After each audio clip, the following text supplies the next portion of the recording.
Let's talk about the 4 best Vanguard funds that offer dividends. No messing around here, let's get straight into it. So there's 4 dividend paying Vanguard funds that we're going to discuss today, and because I'm a little bit of a nerd and I like everything in one place, I have made a table which I will leave in the description below that you can download for free if you want to. So there are 4 funds and we can see them here: the FTSE 100, FTSE 200, All World High Dividend Yield ETF and the Global Equity Income Fund.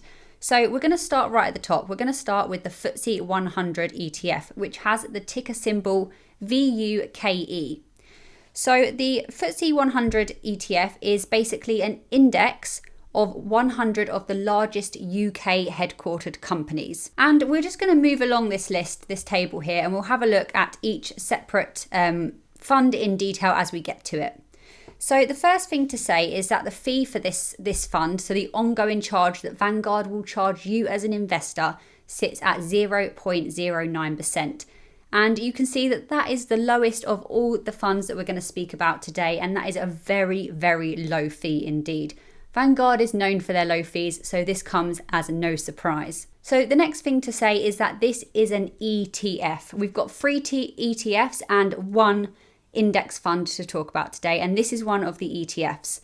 So in case you didn't know, ETF just stands for Exchange Traded Fund. And it's a little bit different from an index fund in terms of it can be traded throughout the day. So when the market's open, you can buy and sell that ETF at any given point, whereas with an index fund, you have to wait till the market closes. Okay, so the next thing is that this FTSE 100 ETF is a passive fund. So you don't need to do anything as an investor. No one's doing anything for you. It's just tracking the index. That's all it's doing. And this fund, this ETF, has 102 holdings. So within this fund, you are getting 102 different holdings. So that's essentially 102 companies that you're investing by picking this fund. As you can see, if you glance down this list, that is the smallest of all the ones we're going to speak about today. And what you will notice is the FTSE 100 is called the FTSE 100, but there are 102 funds. Don't know why. Next, we've got the cap size. So this is talking about the size, the market capitalization of this fund, what it's including. So this one includes large cap companies only. So companies with a large capitalization, a large market capitalization. And that is because this is the FTSE 100. It's tracking the largest UK companies. So those are the companies that are going to have the large market capitalization. And the next thing is this fund going to include both developed markets and emerging markets? You've probably already answered this. No, it's only going to include developed markets because it's only made up of UK companies. Right, we're going to come back to this table, but I'm now just going to jump over to Vanguard and just go through some of the holdings. So this is a FTSE 100 ETF, ticker symbol VUKE on Vanguard. And if we just go down the list here, we can see that the region exposure is 100% Europe, specifically 100% in the UK. So if you're looking for just one dividend paying ETF through Vanguard, and you want that to be really globally diversified, then this probably is not the fund for you because it's only going to give you market allocation to the UK. Having said that, these companies are really global companies, so they are operating globally, but it is restricting you to just these UK companies. And if you were to delve a little bit deeper into the companies that feature in the FTSE 100, you don't really tend to see those big growth tech companies. You see a lot of consumer staples, pharmaceuticals, and the banks. So if we just move down here, yeah, literally what I've just said. So this is showing you the split included in the fund. So we're seeing nearly 18% allocated to consumer staples, nearly 18% to financials, 13% to industrials, and you can just see the split here. Only 1.2% go into technology. As an investor, that's something you need to think about. Maybe you don't want to include it because of this reason, or you do because of this reason. Who knows? If we go down a little bit more, this now breaks down exactly which companies you will get if you invest into this dividend paying ETF. So you can see the big boys here. You can see AstraZeneca, Unilever, HSBC, BP, all the names that you expect to feature in this fund, given that it is a FTSE 100 ETF. Okay, right, let's go back to our lovely nerdy table. We've now got the risk rating. So Vanguard assigns a risk rating between 1 and 7 for all of its funds. 1 being the lowest, 7 being the highest, and to be honest, most of them come out at about 5. This one is rated a 5. That's not surprising. I wouldn't really say that that is off-putting. It's as risky as, as a 5 can be. I think it's given 5 because it's equity based. So maybe bonds and bond funds will get lower risk. So the next thing is a dividend yield. If you clicked on this video, you're probably interested because these are dividend paying funds. The dividend yield is as of the 31st of December 2021, as that is what Vanguard report. And this fund offers a 3.9% dividend yield. This is quite a good dividend yield. It's the highest on this list.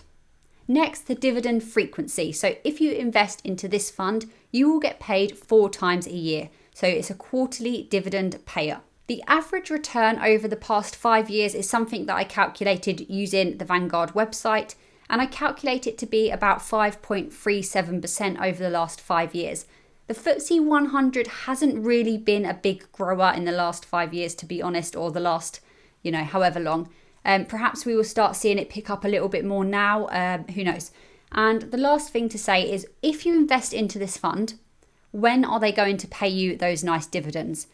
Well, there is a theme here. Every single one of these funds will pay you quarterly payments, and they will be in your account in March, June, September, and December. Right, moving swiftly on to the next one on our list.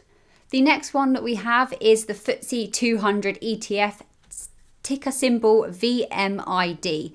And this one is tracking the next 250 largest companies in the UK that haven't quite made it to the FTSE 100 list. The B team, if you will. The fees for this one are also very low, but slightly higher than the previous one, and that sits at 0.1%. Again, this is a passive ETF. Number of holdings, 251, because they've got to be difficult.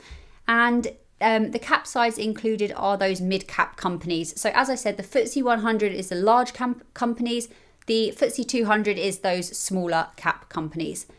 Again, it's fully allocated to the UK developed market, and it's given a risk rating of 6 instead of 5. So this is the highest one on the list today, and that is probably because it's including those mid-cap companies that tend to be a little bit more volatile. Moving swiftly on, we've got a dividend yield of 2.55%, quarterly dividend payments, an average return over the past 5 years of about 9%, just coming in below 9%.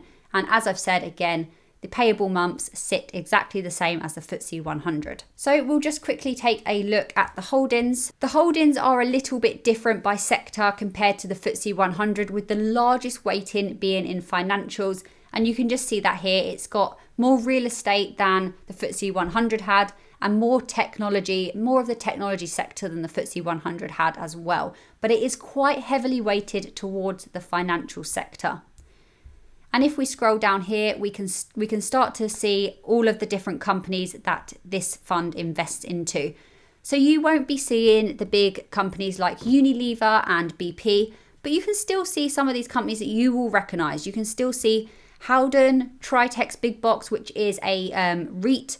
You can see Marks and Spencer Group, and I'm sure you will recognize some of these if you keep scrolling. But perhaps a lot of them are also new. We've got Greggs there. Shout out to anyone who likes a Greggs sausage roll. Let me know in the comments below.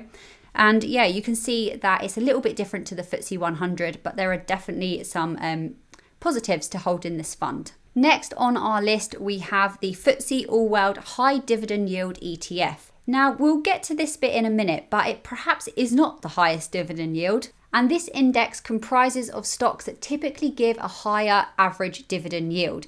And this index fund excludes any REITs, so that's something that you should know. The fee for this one sits a little bit higher than the previous two at 0.29%. Again, it's a passive ETF, and the holdings sit at 1,782, which is so much higher than any other amount of holdings on this list.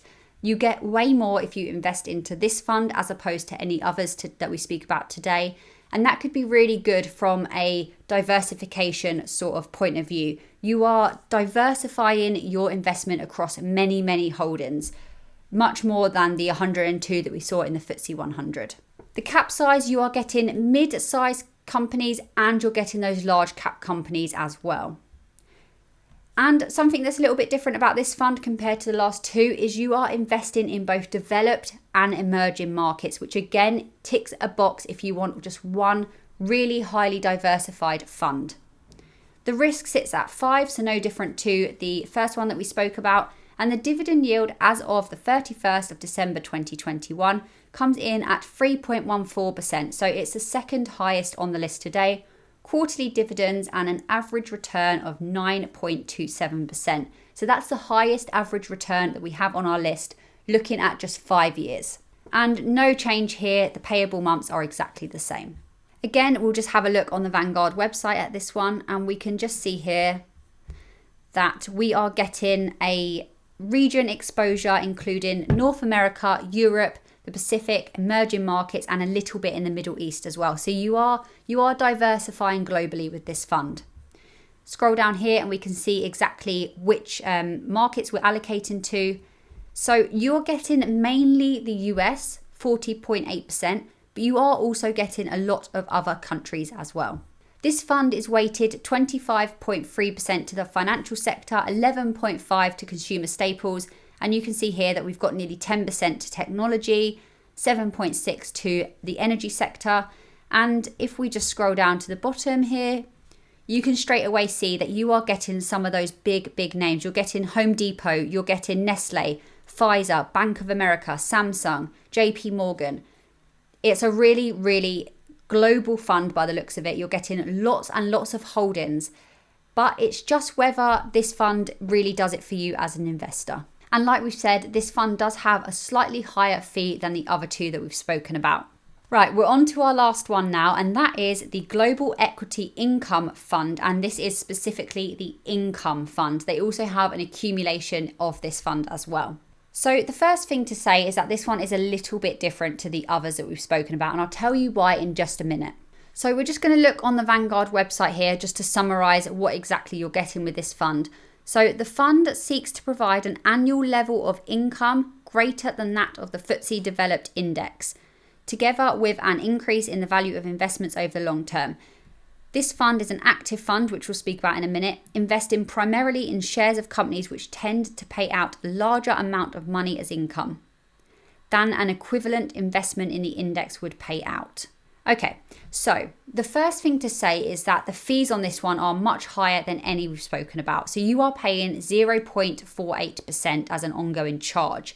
And the reason for this is an active fund. So it's not a passive fund in the sense that it's just tracking the market and you don't have anyone managing it.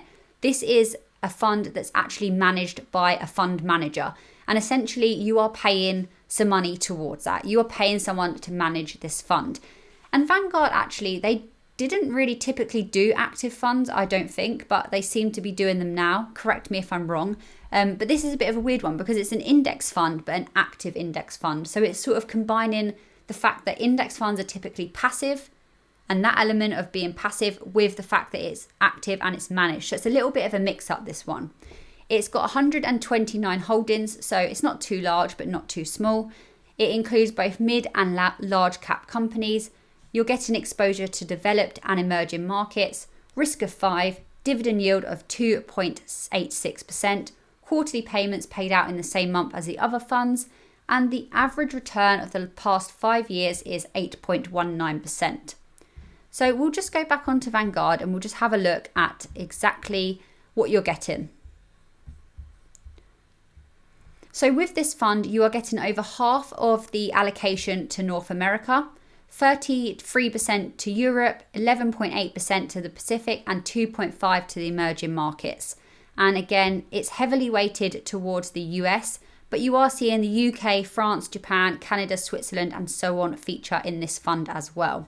We're seeing 25%, nearly 25% to financials, 15% to healthcare, 9.6% to industrials, and so on. And if we just scroll down here, it's including those big boys. So we're getting Pfizer, we're getting Bank of America, Johnson & Johnson. but you'll also be getting some of those mid-cap companies that we've spoken about as well.